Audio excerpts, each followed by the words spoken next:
Ciao a tutti amici di 10 su 10 vietato sbagliare. Allora, oggi vi parlo di lei, no? Di questa pistola da collezione. Allora, la mia è una recensione senza averla, perché le mie pistole preferite sono altre, sono sempre dei revolver, come chi ha la passione, non so, per alcune macchine, c'è chi ha la passione per un tipo di macchina e chi per un altro. Ma di questa qua proprio io non ce l'ho, non mi dice nulla, nel senso non è che la disprezzo, ma non mi dice nulla. Allora, questa qui si chiama North American Arms. Piccola, piccolissima, come potete vedere anche poi nel video che vi farò vedere, perché dopo vi farò vedere un video di quello che successe quel capodanno nel caso Pozzolo, come si chiama lui. Questa piccola pistola, che io sinceramente non riesco a vederci nulla di così bello, però è molto molto molto pericolosa, per tanti motivi. Il primo è perché monta un calibro 22 long rifle, che vuol dire che praticamente sono delle cartucce che ci sono tanti calibri 22, però le long rifle sono un po' più lunghe, sono forse le più lunghe di tutte, e contengono più polvere da sparo e quindi sono più precise, sono più potenti, quindi vanno bene per il tiro a segno, per la caccia. Ora immaginatevi un proiettile del genere su una pistola piccola di queste dimensioni, insomma, cioè una roba del genere.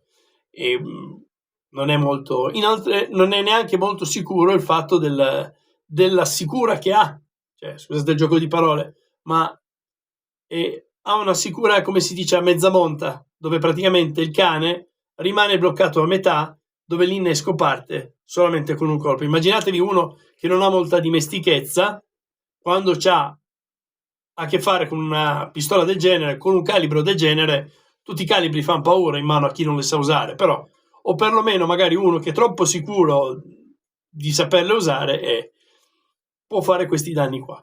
Allora, questa pistola qui a me non piace, però c'è a chi piace, chi è collezionatore. Ora non so se questo deputato avrà delle conseguenze, so che gli era stato ritirato il porto d'armi, ha avuto un processo per come è andata a finire, se la colpa ce l'avesse lui oppure un altro, non si sa, quello è un altro discorso. Comunque sia, è una pistola che sinceramente a me non piace, per carità. Poi ai collezionatori può piacere, ma tanti di voi che magari mi seguono sono dei collezionatori, quindi gli piace questo tipo di pistola.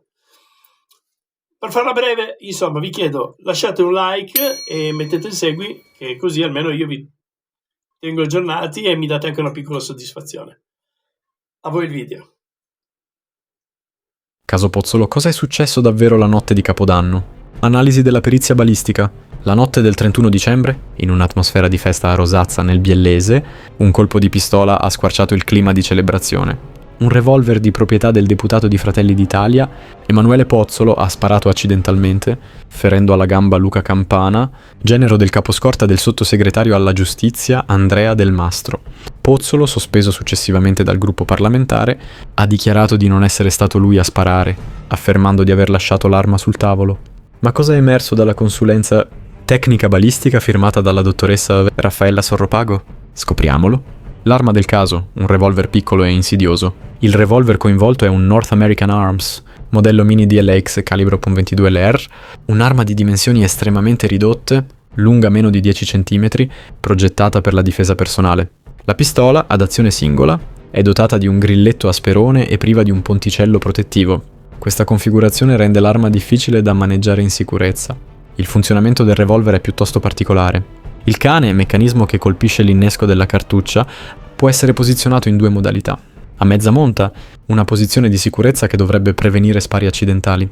A piena monta, pronta per lo sparo. Tuttavia, la delicatezza del grilletto, a sperone e la complessità del meccanismo aumentano il rischio di errori se durante l'azione di mezza monta il grilletto viene premuto anche solo involontariamente.